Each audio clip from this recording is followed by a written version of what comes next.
The most important thing to me is being in the habit of reading my scriptures.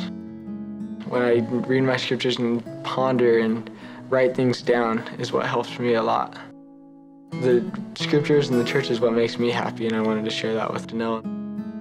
I've known Danelle since our sophomore year in high school. Danelle didn't really know a lot about the LDS community until she got to high school. Then all of a sudden, she's in a high school and surrounded by all these LDS kids. She was in a school class with several of them when she got cancer. Found out she had cancer, and then me and my good friend Andrew, we went to visit her one time in the hospital. Tim, he's been the type of person that if someone like especially one of his friends, if they're going through a hard time or they look sad or in trouble, that he likes to be the one that kind of, makes them happier. These kids knew her and were concerned about her. And it especially meant the world that they just didn't do that one act, that they just kept coming. It was very consistent and truly became her best friends. Heavenly Father puts us in places where we need to be. And for her to be in the hospital with cancer, going through that rough time in her life, I just felt like she was prepared to hear the gospel. And he had asked me if I had a Book of Mormon, and I did. He asked me if I ever read it, and I had told him no. I asked him why.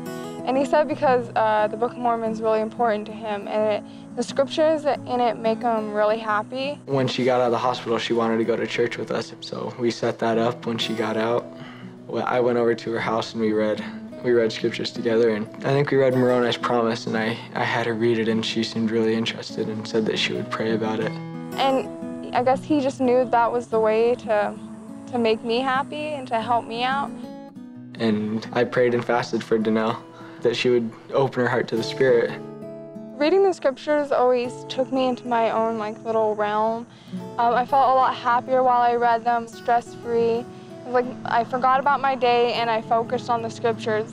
And I always liked what I read because there was always something in there that I read that could compare to what happened that day, or what happened to my friend or something like that, could help ease my mind a bit more, or could help me help somebody else.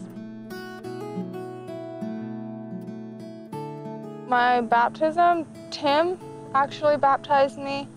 It was kind of funny because he didn't tell me I was the only person he's ever baptized before, so he was nervous. See, it was basketball season when I baptized her, and I had to leave my practice early to get there. And so I talked to my coach about it, and he was like, "You're joking me, right? You're a 17-year-old kid. There's no way you're baptizing." I was like, "Yeah, I'm an ordained priest. We have the priesthood, and that's the authority that comes with it."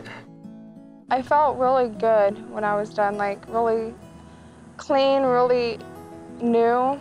Ever since then, I've tried super hard. I read my scriptures, I pray, I follow the standards. It meant the world to Danelle that Tim cared, and especially that he cared enough about her to introduce her to the gospel, something that was precious and dear to him, that he knew that he could share and change her life. This is something that Danelle gave me before baptism, just as an invite that she gave to a lot of her friends, but she wrote a note in mine that really meant a lot to me, and I want to read it. She says, "Tim, thank you for being a wonderful friend and bringing the gospel into my life.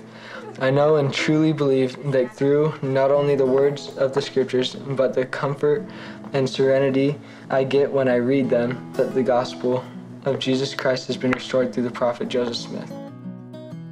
When I got this, it was a complete reassurance that I'd done the right thing, that I'd helped her come to Christ and be happy.